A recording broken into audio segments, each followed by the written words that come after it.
The 25th meeting of the Council of Heads of State of the Shanghai Cooperation Organization was held in China from August 31st to September 1st, 2025. Prime Minister Narendra Modi attended it. If you want a refresher on SCO, check out our detailed video linked in the description box. But today, let us focus on the outcomes of this recent summit and why it is so significant. What are the key outcomes of the 2025 SCO summit? The SCO summit in Tianjin was a platform for critical discussions on SCO development strategy, global governance reforms, counter-terrorism, peace and security, economic and financial cooperation, and sustainable development. Here are the major highlights. At the summit's conclusion, SCO member countries adopted Tianjin Declaration. They also reaffirmed their commitment to strengthening cooperation in artificial intelligence, emphasizing equal rights of all countries to develop and use AI.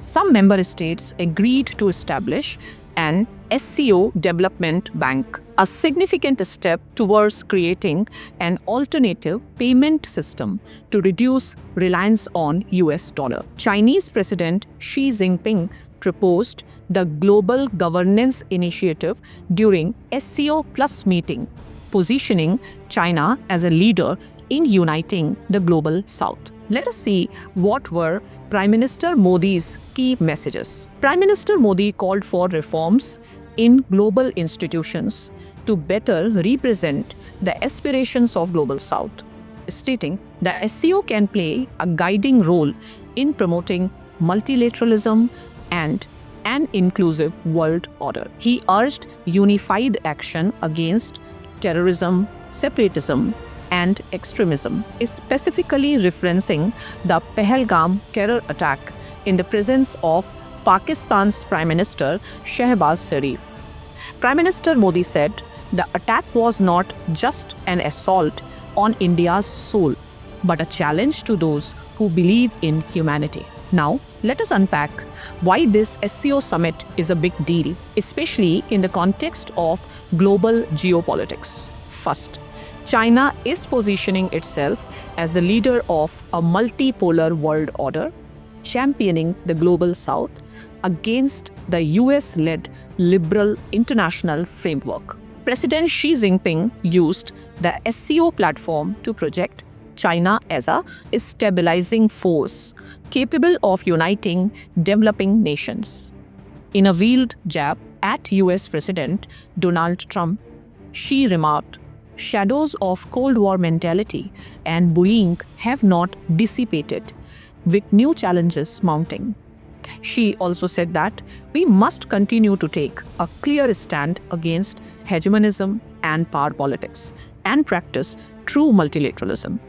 This narrative was amplified by a massive military parade held during the summit to commemorate the end of World War II, attended by many SCO leaders.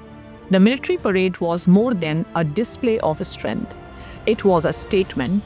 For years, the global narrative of the World War II has centered on US, Europe, and Soviet Union, often sidelining China's sacrifices. Through this event, Beijing sought to highlight its role and those of other regional countries, reinforcing its identity as a superpower rooted in the developing world. For India, this summit was significant for several reasons. First, this marked Prime Minister Modi's first trip to China in 7 years, signaling a potential thaw in India-China relations.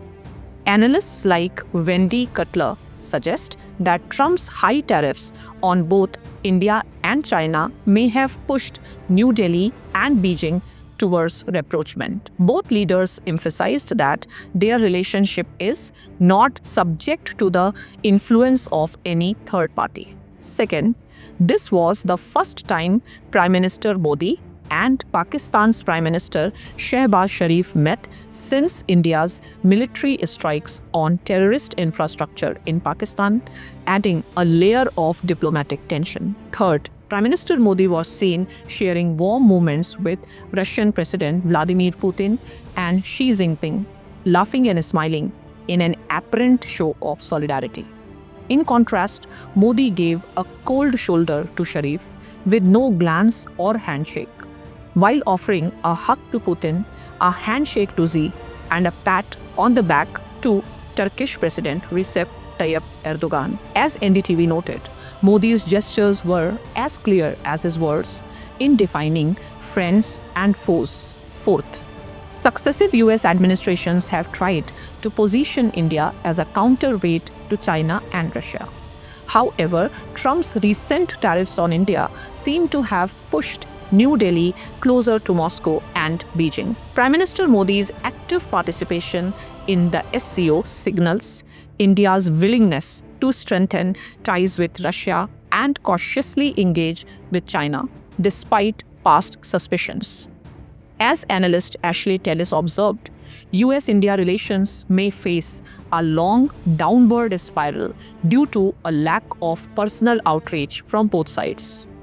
Now, let us see what the US response has been to the SCO summit. White House Trade Advisor Peter Navarro called it a shame to see Modi aligning with the two biggest authoritarian dictators, Putin and Xi. US Treasury Secretary Scott Bessent dismissed the summit as performative, reflecting Washington's unease with the growing influence of SCO and its challenge to US dominance. Why this matters for the Global South? The 2025 SCO summit underscores a shifting global order. China is leveraging the SCO to rally the Global South, while India is navigating its role as a non-aligned and autonomous power with strategic flexibility. The summit's outcomes, from AI cooperation to the proposed SCO Development Bank, signal a push for economic and political alternatives to Western systems. For India, it is a delicate balancing act. What are your thoughts on this summit?